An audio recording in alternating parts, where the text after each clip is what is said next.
이제 재밌기도 하고 흥미롭기도 한 그러나 큰 교훈을 주는 야곱의 팥죽의 장자 명분을 판 에서의 이야기로 이어지죠. 27절 28절 말씀을 함께 볼게요. 그 아이들이 장성함에 에서는 익숙한 사냥꾼이었으므로, 우리 함께 27절 28절 말씀 봅니다. 그 아이들이 장성함에 에서는 익숙한 사냥꾼이었으므로 들사람이 되고 야곱은 조용한 사람이었으므로 장막에 거주하니 이삭은 에서가 사냥한 고기를 좋아함으로 그를 사랑하고 리브가는 야곱을 사랑하였더라. 이 구절을 근거로 리브가가 야곱을 편애했다라고 말하시는 분들이 계십니다. 그러나 이 말씀에서 리브가가 인간적으로 야곱을 더 사랑하신 것이 사랑했는가를 잘 생각해 봐야 되죠. 리브가는 두 아이가 태중에서부터 싸울 때 하나님께 그 연유를 물었죠. 하나님은 리브가에게 두 아들은 결국 나눌 수밖에 없고 내가 작은 자를 강하게 했기 때문에 큰 자가 어린 자를 섬길 수밖에 없을 것이다, 이렇게 하나님은 예언을 했습니다. 그렇다면 하나님의 예언을 들은 리브가가 남편 이삭에게 말했겠어요, 안 했겠어요? 여러분은 안 해요? 저는 했을 것으로 봅니다. 그런데 이삭은 에서가 익숙한 아주 능숙한 사냥꾼으로 잡아온 짐승으로 요리하는 걸 너무너무나 좋아했기 때문에 에서를 사랑한 것이고, 이삭이야말로 인간적으로 에서를 사랑한 거고, 반면에 야곱은 어릴 때부터 뭐예요? 어머니 리브가가 하나님의 예언을 듣고 말씀대로 사랑하는 것이다 라고 하는 겁니다. 그리고 오늘 말씀을 여러분들이 보게 되면 아브라함이 100세에 아들 이삭을 낳았죠. 그리고 140세에 리브가 자부를 맞이했죠. 그리고 160세에 손주 야곱과 에서를 얻었죠. 아브라함이 몇 세에 죽었다고요? 175세. 그러면 적어도 야곱과 에서는 할아버지와 15년을 함께 산 거예요. 이로 볼 때 아브라함은 손자 에서와 야곱에게 지난 100여 년 동안 갈대아우로 메소포타미아에서부터 하란, 가나안, 세겜, 베델, 아이, 헤브론, 그랄, 마브레, 그리고 부활들까지 인도하신 하나님의 놀라운 인도와 축복을 손주들에게 다 가르친 거예요. 그런데 에서는 익숙한 사냥꾼으로 들사람이에요. 집에서 할아버지 아브라함의 말씀을 듣는 것보다 들녘으로 나가서 마음껏 자기 하고 싶은 대로 하는 걸 좋아해요. 반면 야곱은 조용한 사람이어서 장막에 앉아가지고 할아버지가 가르쳐주신 하나님이 함께한 말씀을 잘 들었던 거죠. 또한 어머니 리브가로부터 할아버지 아브라함의 언약의 후손이 너희 아버지 이삭이고 네가 바로 그 언약을 아들이다 라고 하는 말을 잘 야곱은 전해들었던 거예요.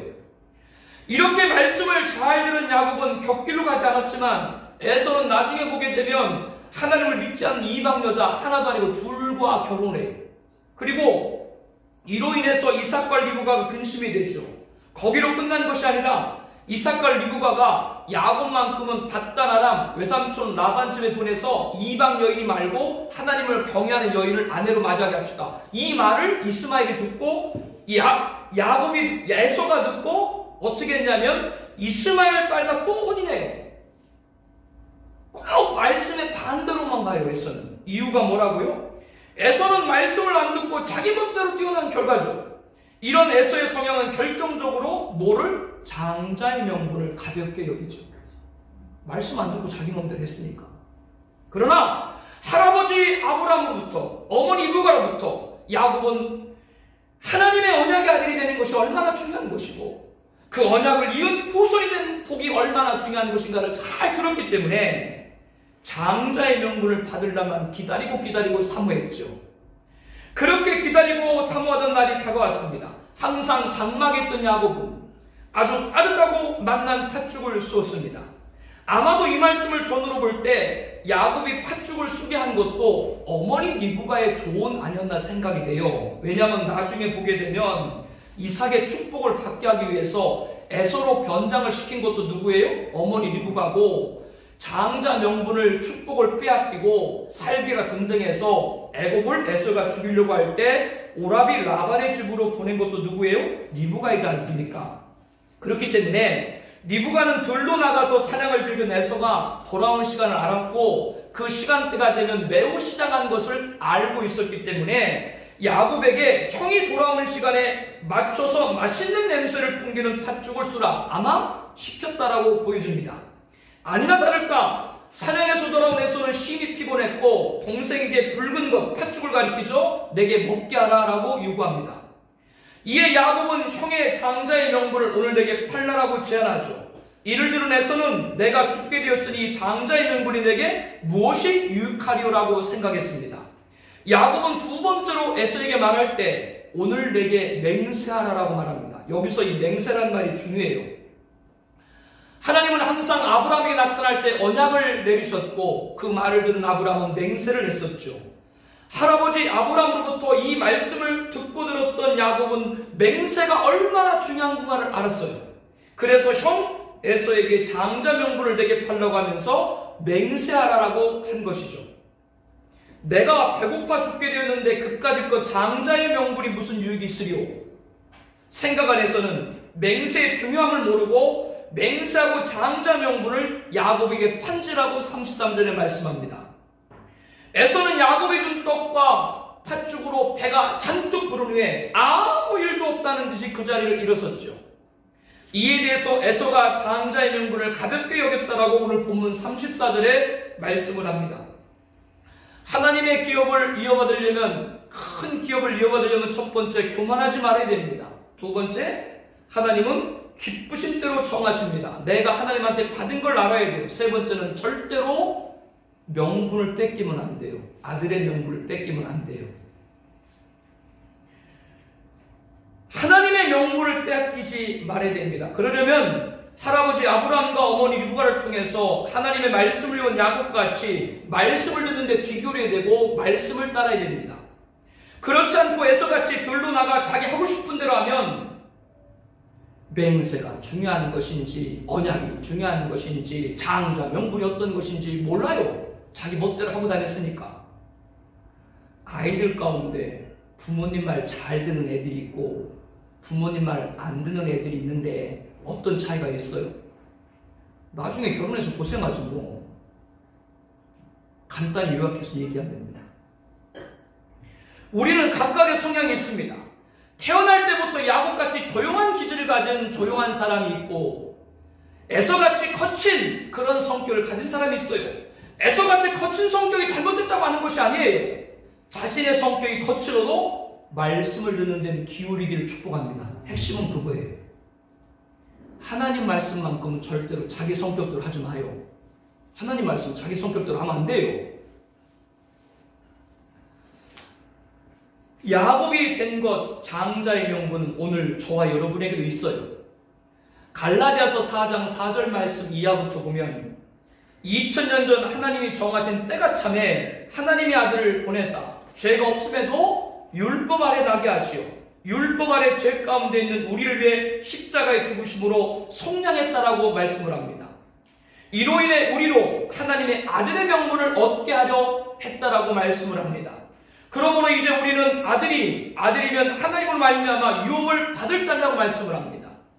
예수님이 우리들을 위해 십자가에 죽으심으로 우리가 그 예수를 믿음으로 하나님의 아들의 뭐를 얻었다? 명분을 얻었다고 말씀합니다. 그럼 우리는 무엇을 이을 자예요? 하나님의 유업을 이을 자가 되었다. 그러므로 절대로 에서를 보고 깨달아서 하나님의 아들의 명분을 빼앗기면 안 돼요.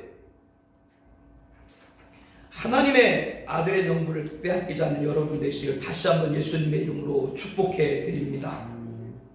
하나님의 큰 기업을 물려받기 위해서는 첫 번째로 하나님은 교만하지 않게 하신다는 걸 아셔야 돼요. 하나님은 그렇기 때문에 두 가지를 주지 않습니다. 왜 나한테는 이거 안 줬지? 그거 여러분들 가지고 마음 상해하지 마세요. 하나님이 나를 예뻐하시니까 그것까지 안 줬다. 그렇게 받아들여야 돼요. 그러므로 우리들은 뭐의 중요성을 더욱 알아야 된다고요? 기도입니다. 기도는 내 소원의 응답을 주시는 것이면서 내 자아를 완전히 꺾는 거예요. 이삭은 아브라함으로부터 모든 걸 물려받았지만 하나님 무자이겠습니다. 이삭이 뭐가 잘못해가지고 무자한 것이 아니고 하나님이 그를 다스리기 위해서 큰 기업을 이을 믿음의 족장의 반열에 오르게 하기 위해서 그를 다스린 거예요. 두 번째로 하나님은 기쁘신 뜻대로 정합니다. 야곱을 에서보다 크게 한 것은 누구의 뜻이에요? 하나님이 기쁘신 뜻 가운데 정하신 거예요. 우리는 하나님이 기쁘신 뜻 가운데 정해주신 나의 목을 알아야 됩니다. 내 목을 알면 더 이상 그것을 원하면 안 돼요. 작은 것이지만 충성하면 큰 것으로 맡기실 줄로 믿습니다. 그리고 세상적 소열과 반대로 주신 것이면 야곱처럼 발꿈치라도 잡아야 됩니다. 그래야 머리를 잡고 장자 명분을 받게 되는 겁니다. 하나님 기쁘신 뜻 가운데 정하여 주신 것을 바로 알고 큰 기업을 받는 여러분 되시길 바랍니다. 세 번째로는 절대로 하나님의 아들의 명분을 빼앗으면 안 돼요. 그러므로 할아버지 아브라함과 어머니 리브가를 통해서 하나님의 말씀을 배운 야곱과 같이 말씀 듣기에 귀를 기울여야 됩니다. 즉 말씀을 따라야 됩니다. 그렇지 않고 에서같이 들러 나가가지고 자기 멋대로 하는 걸 좋아하게 되다 보면 맹세가 뭔지 언약이 뭔지 뭔 말인지 몰라요. 교회 신앙생활을 20년 30년 했는데 불구하고 하나님 말씀이 뭔지 도대체 내가 지금 교회에서 뭘 해야 되는지를 구분을 못해요. 우리는 각각의 성향이 있습니다. 태어날부터 야곱같이 조용한 기질이 있습니다. 여러분들이 보기에 이지연 목사가 조용한 사람 같아요? 거친 사람 같아요? 싫어요. 그렇게 솔직하게 얘기하면 어떡해요? 세 군데 성경 보고 기도하고 주님을 할 땐 조용해요. 저는 그거와 할 때는 조용히 해요.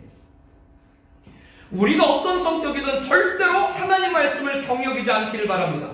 말씀은 절대로 성격대로 하면 안 돼요. 말씀은 항상 귀 기울여야 돼요. 그래서 저와 여러분들이 아들의 명분을 빼앗기지 말아야 됩니다. 아들의 명분을 빼앗기지 않고 하나님 주신 유업을 이어받으려면 우리는 여기에서 교회 공동체 5대 생활을 생각을 해야 됩니다. 첫 번째는 철저한 주일 성수와 예배 생활입니다. 주일 성수 가볍게 생각하지 마세요. 그러면 하나님의 아들 명분 빼앗겨요.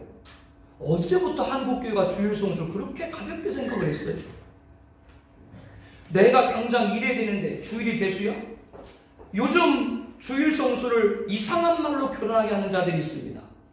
주일을 가볍게 여기지 말아야 됩니다. 그래야 하나님의 유업을 이어받을 아들의 명분을 빼앗기지 않는 것입니다. 두 번째, 우리 교회 생활, 온전한 11조 헌금 생활입니다. 11조를 경히 여기지 말아야 됩니다. 저는 헌금에 관해서 얘기할 때 세 가지는 꼭 얘기합니다. 첫 번째는 11조고 두 번째는 2주 후에 드리는 추수감사주일 같이 감사 절기예물 꼭 여러분에게 말씀드리고 세 번째는 우리 교회에서 하나님의 선한 일을 위해서 꼭 이때 여러분들이 예물을 함께 했으면 좋겠습니다. 그럴 땐 제가 꼭 얘기를 해요. 이 세 가지는 꼭 얘기를 해요. 이 세 가지 가운데 첫 번째가 온전한 11조입니다. 한국교회에서 지도자라고 하면서 교회의 지도자라고 하면서 11조를 변질시키는 분들이 있습니다. 11조는 여러분 헌금이 아닙니다. 무슨 말이에요? 11조가 헌금이 아니라는 말이에요. 11조는 하나님의 것이에요. 그 외에 드리는 게 헌금이지. 성경이 이렇게 말씀하죠. 사람이 어찌 하나님의 것을 도둑질하느냐. 그러나 너희는 나의 것을 도둑질하고도 말하기를 우리가 어떻게 주의 것을 도둑질하였나이까 하는도다. 이는 곧 11조와 봉헌물이다. 성경은 11조는 하나님의 것이라고 딱 말씀을 하고 그 외에 드리는 것이 봉헌물, 예물, 헌금이라고 말씀을 하고 있습니다. 이렇게 11조는 하나님의 것이고 그 외에 드리는 예물이 헌금인 것입니다. 너희의 온전한 11조를 창고에 들여 나의 집에 양식 있게 해라. 온전한 11조를 창고에 들여 마이 스토어하우스 내 말씀을 듣고 내가 교회를 섬기는 재단에 드리라. 성경 그렇게 말해요. 성경이 그렇게 말하는데 왜 자꾸 이상하게 11조를 변질을 시켜요? 그 사람 아들의 명분을 빼앗기는 거예요. 자꾸 하나님의 유업을 못 받아요. 말씀을 자꾸 경히 여기면 안 돼요. 세 번째는 적극적 복음전도와 증거생활입니다. 복음전도를 경히 여기지 말아야 됩니다. 한 마리 잃어버린 양을 찾은 주인은 집에 와서 그 벗과 이웃을 불러 모아 나와 함께 즐기자 나의 잃은 양을 찾아내 기뻐하면서 잔치를 배설했죠. 한 마리 영이 얼마나 귀중했으면. 내가 너희에게 이르노니 이와 같이 죄인 한 사람이 회개하면 하늘에서 회개할 것 없는 의인 99으로 말미암아 기뻐하는 것보다 더하리라. 예수님 말씀합니다. 천하보다 귀한 한 영혼이기 때문이죠. 한 영혼이 교회로 오고 안 오고를 아주 가볍게 생각을 해요. 천하보다 귀한 것을 여길 때 한 영혼을 가볍게 여겨서는 안 됩니다. 한 영혼을 빼앗기지 말아야 됩니다. 그래야 하나님의 유업을 이어받을 아들의 명분을 빼앗기지 않는 거예요. 에서가 나돌던 들녘은 세상에 비유할 수 있습니다. 야곱이 말씀을 듣던 장막은 교회를 비유할 수 있습니다. 오늘 우리는 이 귀한 말씀을 들녘 세상이 아니라 장막 교회에서 들었습니다. 하나님의 아들의 명분을 가볍게 여기지 말길 바랍니다. 오늘 설교의 서론에 여러분에게 말씀드릴 때 저와 여러분들은 누구냐? 육체를 따라 난 자가 아니라 형제들아 너희는 이삭과 같이 약속의 자녀라 라고 말씀합니다. 우리의 신분은 약속의 자녀예요. 약속의 자녀의 신분이면 신분에 맞게 해당해야 돼요. 절대로 하나님의 아들 명분 빼앗기지 마세요.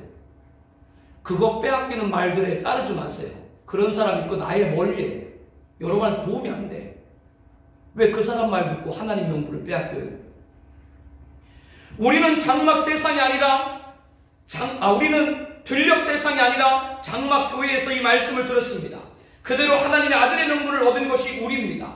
이제 우리 모두 하나님의 아들의 명분을 받았기 때문에 하나님 모든 유업을 받는 우리 재단 섬기는 저와 여러분 되시기를, 또 우리가 기도하는 모든 분들 되시기를 예수님의 이름으로 축복합니다.